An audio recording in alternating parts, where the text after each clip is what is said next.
Hello, this is Jim Schaefer, executive producer and host of Rip Rap, the academic book television program.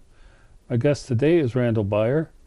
Today we'll be discussing scholarly research. The stack here is about Grace Lee Boggs, and I thought you might want to, I think you know Start it about out? her. Yeah. Well, I see you have two books about Grace Lee Boggs here, Living for Change, an autobiography, and The Next American Revolution, Sustainable Activism for the 21st Century.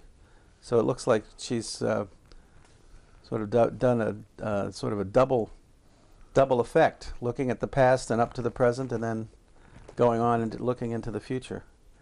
With this Scott Kurashige, I wouldn't say he's a ghostwriter, but you know, helped her write the book. And then this one also has a foreword by Ossie Davis and by Danny Glover on this one. So she's so well known and so active. I mean, you were telling me before the show, she's now 98. She's seen so much change that she affected. I mean, I was saying that she's an original activist, an ancestor to modern day activism, and a living activist now. I mean, A living legend, yeah, really. yeah. And when I read her books, they're really literate. It's really wonderful to read, well-written kind of stuff. But it was amazing, her history about what she's done, because she's been right in the middle of it all. I want to see this book because coming out of all this work, and the full title is The Next American Revolution, Sustainable Activism for the 21st Century. So she's obviously thinking about the legacy Right. of her work. And she does stuff like talk about a world dominated by America and driven by cheap oil, easy credit, and conspicuous consumption is unraveling before our eyes. And she's been a struggle for resisting, dealing with the crises we face, political, economic, environmental, and how to create the radical social change, which is refreshing after all this malarkey from the Tea Party and the Republican right, and the things that she's interested in are civil rights, women's rights, workers' rights, 7 decades of activist experience. Exactly. It's just staggering, the breadth of what she's talking about. And what Danny Glover talks about in his foreword is crucial. It's not just her journey, but our journey. What are we doing, and why are we doing it? And in fact, I think she's even made, there was someone made a documentary about her who become fascinated. Another thing that Glover talked about is that Paul Robeson once said, each generation makes its own history, and each generation is judged and defined by the history it makes. And so those are important things to think about. What are we doing? And how is that impacting the people around us and our social society and our culture?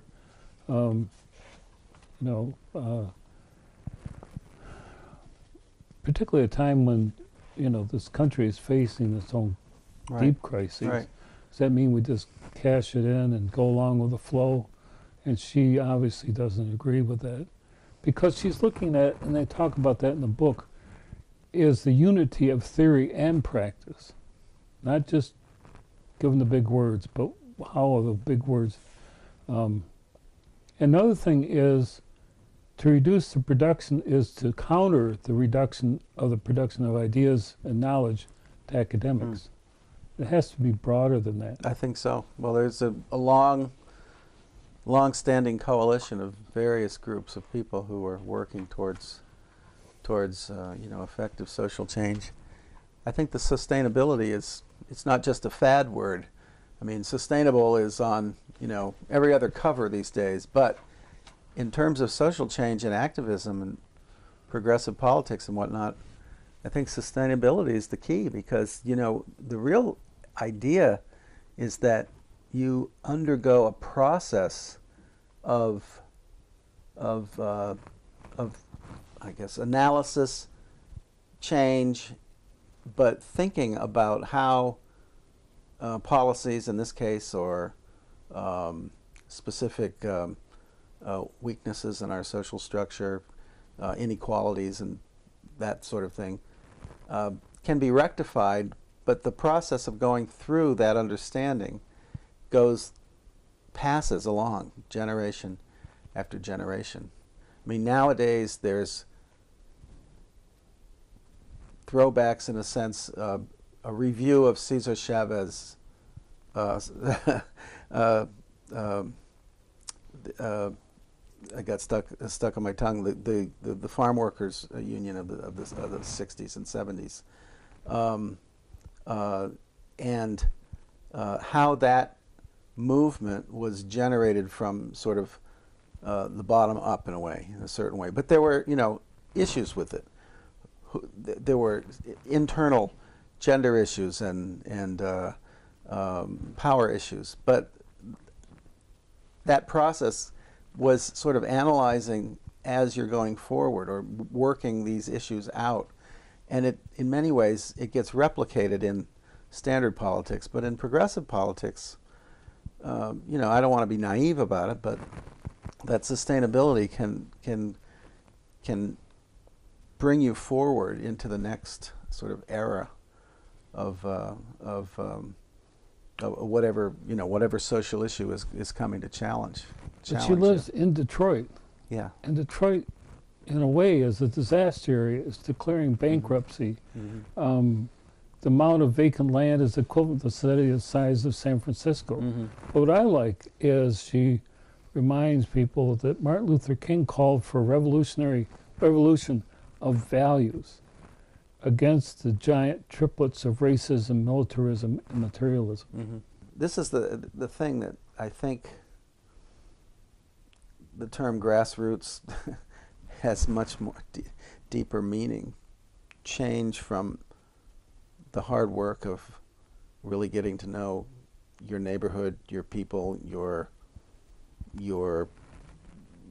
political situation, your social situation. It really takes that kind of intimacy to make change. Well, empires, where our empire is now, get into these issues, and she's raising the questions. What will help us confront our own hubris, our own irresponsibility, our own unwillingness as individuals and a nation to seek solutions? Well, she's asking the same question that the Greeks were asking.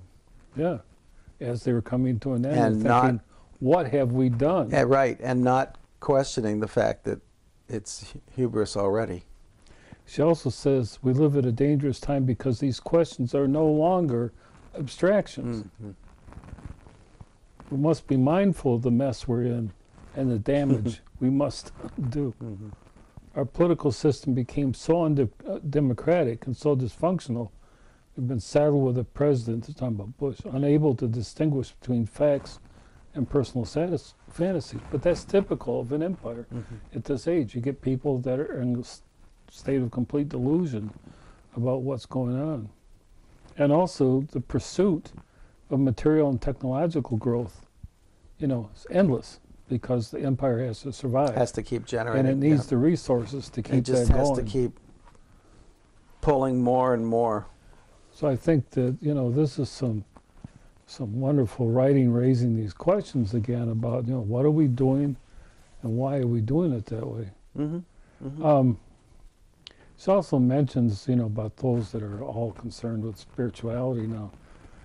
This new awakening to the divinity or sacredness within every human being is what Armstrong means by spirituality, a leap of faith, a practice of compassion based on a new belief in the sacredness of ourselves and other selves.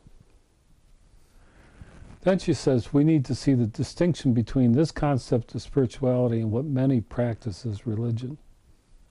Religion is a belief in a body of ideas. Religious people tend to be doctrinaire.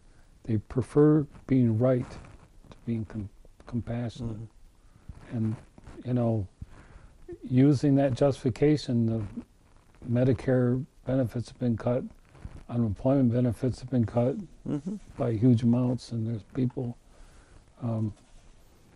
And then she Well, talked. I know we've talked about this before. I mean, our particular society is based so much on the even the metaphors we used to talk about. That what's the return on investment? What do I get out of it? Well, that doesn't work so much for me. It's a win-win. All these terminologies are all based on this kind of economic profit.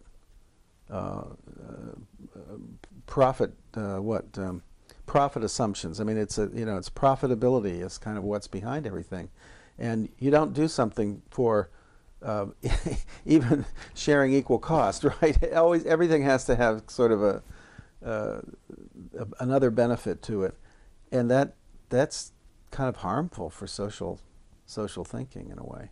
What do we go to next? Well, this is a bit of a deep one. As I was listening to the coverage on the Fort Hood shooting, I started thinking that the underlying thing, it was essentially a suicide. And so I looked at this book, The War Within: Preventing Suicide in the U.S. Military, by Rajiv Ramchand, Joey Acosta, Rachel Burns, Lisa Jaycock, and Christopher G. Pernin, which is a RAND Center for Military Health Policy Research book. And it's just distressing as all get out. Because I watched the coverage pretty thoroughly, and this stuff wasn't followed. But what is alarming is the rate of suicide is just unbelievable. Yeah. And I've had students getting overwhelmed because they come back and they're not getting the care that they need. And I thought that if that Fort Hood shooting, which was the second, had been one there in 2009, and there was this one that just happened, reflects that the military really has not changed its procedures, because there's a pretty elaborate way of diagnosing someone, And identifying them, working with them, giving them counseling. They didn't do it. In fact, they wouldn't even admit that the guy might have had PTSD, which he clearly did. He had a couple tours in Iraq, I understand, where he wasn't a combat person, but he was a support person. When truck driver, yeah. you see as much, or you can see potentially as much but he was injured. Trauma as and there were some bizarre soldier. facts. I like collecting facts. One of them was that his mother had died in November, and I think his grandfather, when his mother died, they would only allow him initially 24 hours for the funeral. Was she on the base, or no, she was for somewhere him else. To leave and go and Get back in 24 hours. And the guy's Hispanic, which is a matriarchy. But worse than that. Okay, so you appealed it and you got 48 hours. Oh my gosh, worse than that, just before the shooting, he had a need to go back and settle up the estate, and take care of the different practical matters. And they allowed him no time off. No time at all. So then the military's wondering, why is there this shooting going on? Well, geez, he didn't get the therapy he needed. They undervalued it. And he was angry. And then they put the crunch on him, not allowing him any time to deal with his demons. And I mean, this book talks about pretty extensive measures of what they do. That could be implemented, but they're not fully implemented. At all. And they talk about the epidemiology of suicide in the military, which is a higher rate than the civilian. Yeah, much. And what was interesting, I just found this kind of bizarre, is it was very hard to find out the suicide rates.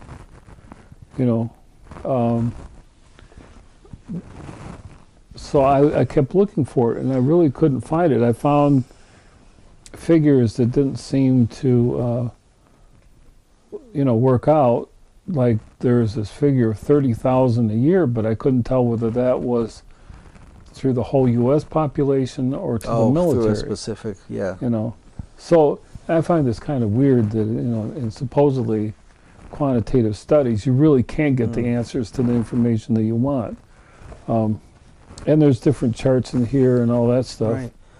Well, isn't it true that you might, being in the military and being deployed, you may be more likely to die by suicide than to actually die in combat. Oh, yeah. I mean, I think a lot of if you listen to the folks who tell these stories on, public radio or in the various news, the press that's following it, it's beyond a crisis. I mean, it's a chronic. Well, it's almost like everybody should have intervention of some kind when you in this current environment, military environment. What are they? Here's some specific things. Like, supposedly, the military services are using media campaigns, training, educational courses, and messages from key personnel to raise awareness and promote self-care. And there's other specific things they're suggesting, such as define the scope of what's relevant to preventing suicide, form partnerships with agencies and organizations, evaluate gatekeeper training. My own students have told me about that. It's non-existent. The gatekeeper is the person who's supposed to notice something? Who comes in contact with people by virtue of what their job is. This sounds like this has a lot of parallel with some of the shootings we've had in schools. Yeah. In terms of recognizing, I mean, in some of the unfortunate, these tragedies we've had, the unfortunate thing is that the people, the shooters,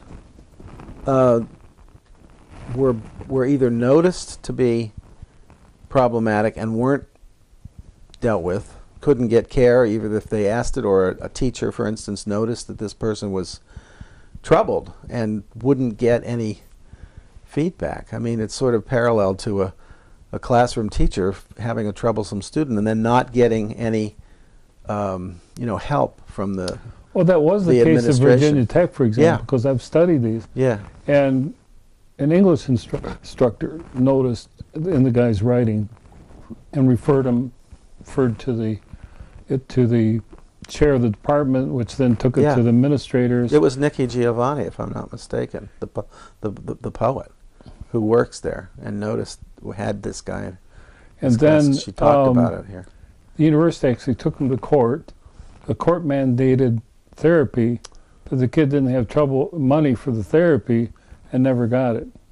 And so, it just went from there. Right, right.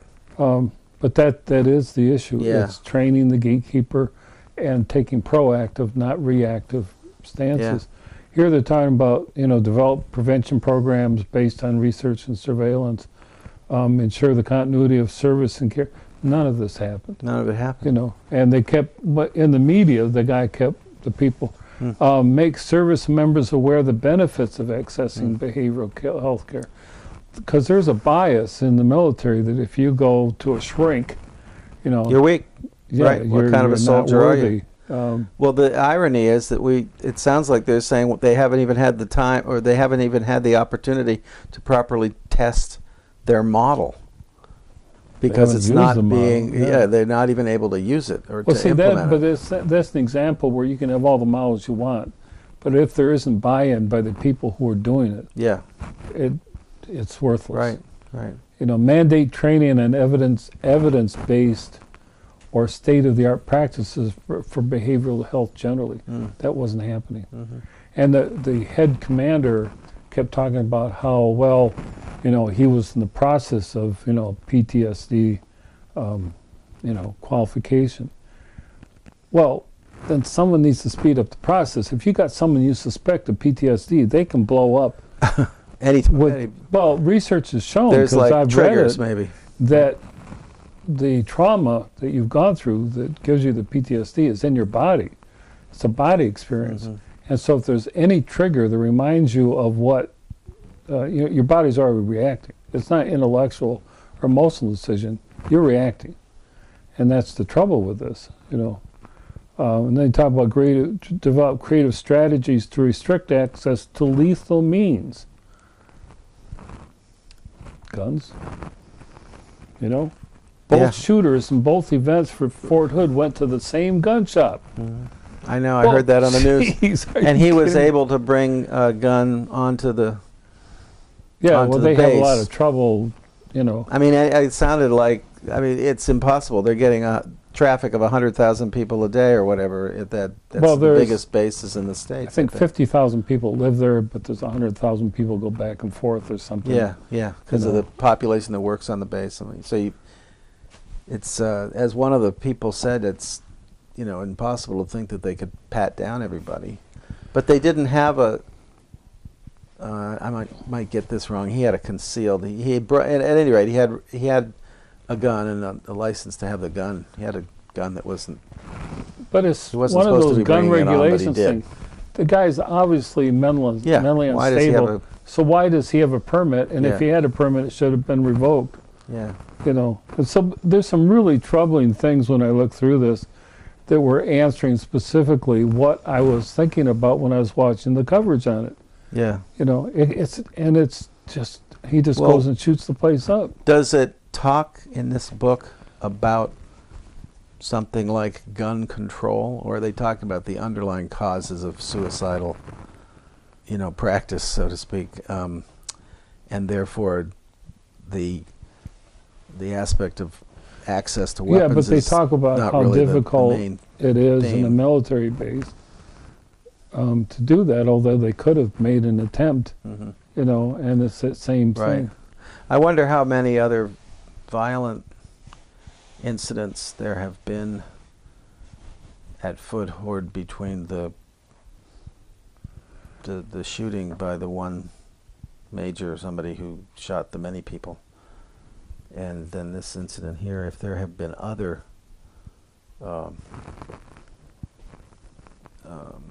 shootings or other, you know, out of fights or whatever, you know, like a city. I mean, it's a big base. It's like a city.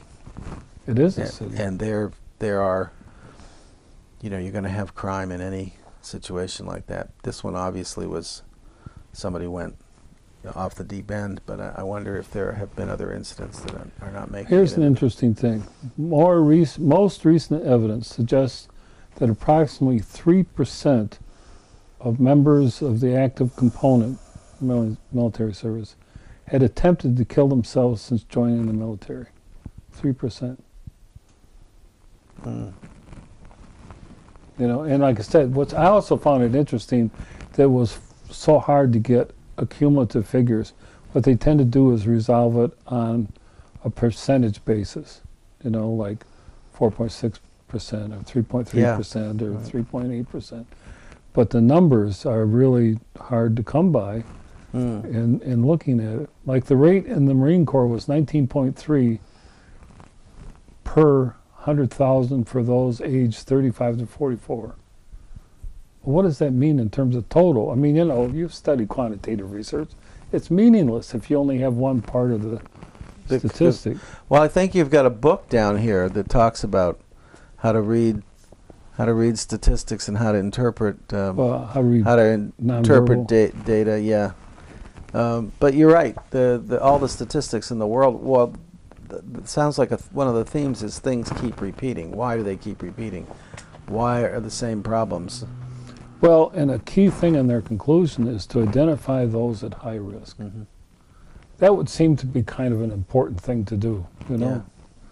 And then, going back to your point, restrict access to lethal means. Don't let someone who's going unstable have a gun or access to a gun or anything like it. Well, the whole fundamental aspect of gun control itself, I mean, I know the military is the place where quote-unquote guns are allowed, but, you know, that they have their guns. But access to weapons is endemic. It's like you said in your story, the same gun shop. It was called sort of like, the gun shop had some very ironic title, the name of the gun shop, like you know, happy shooter or something like that. I just made that up, but some ironic, given the context of what's happened now twice, the gun shop name has this tragic irony to it. What can be done so this doesn't happen again? And I think one of the key things in this book is you have to identify them. It takes serious that process. You can't go on a leisure bureaucratic paperwork sorting process. If there's someone that's coming apart, then you got to deal with them because they'll act out. That point of intervention is seems to be pulling back. That maybe we should be intervening for you know, error. You make err on the side of maybe being a little bit too eager to intervene. I mean, people, you know, oh, I'm just having depressed thoughts. That doesn't mean I'm going to be suicidal, but thanks for asking. I mean, you need to have some. But what's interesting is if people talk about suicide, they're serious. Yeah. You don't take talk about suicide lightly. Why don't we go to that How to Read a Person Like a Book, the second? Yeah. Because I think if people had training like that, maybe so. Yeah. They might be able to. Yeah, it's perfect. The perfect image of body language. Like what? But what does it mean? I would love to know what crossed arms means. Does it mean defiance? You're closed off. Does it mean? Closed yeah, off. but there must be so many levels to it. Like I'm angry with you. I'm not going to discuss it. You know, exactly. I'm thinking about it, but don't expect me to accept it right now. What's interesting is one of the co-authors teaches sign language. Really interesting. And so there's a linguistic. That other whole thing about messaging. About reading. Yeah, very interesting. And you know, nonverbal literacy is important in sign language. And I've heard people who use sign language that you can't, it's just like interpreting anything else. You can't be literal when you're doing the sign language. You have to interpret the intent. Exactly. And they'll have movements that will signify a whole lot of stuff. Oh, I just watched a person the other day at Eastern Michigan. There was a lecture on ceramics, on building kilns and making fires and things that had some drama to them. You know, a potter who built his own kiln and was talking about fire and, you know, this and that. And there was an interpreter for the deaf who spoke in a combination of body language, literal finger work, and expressive gestures that meant something. Yeah, exactly. Well, we've come to the end of another program. Yep, great. So thanks for being on Rip Rap. We really covered the gamut yet again. Yeah. Thanks for having me.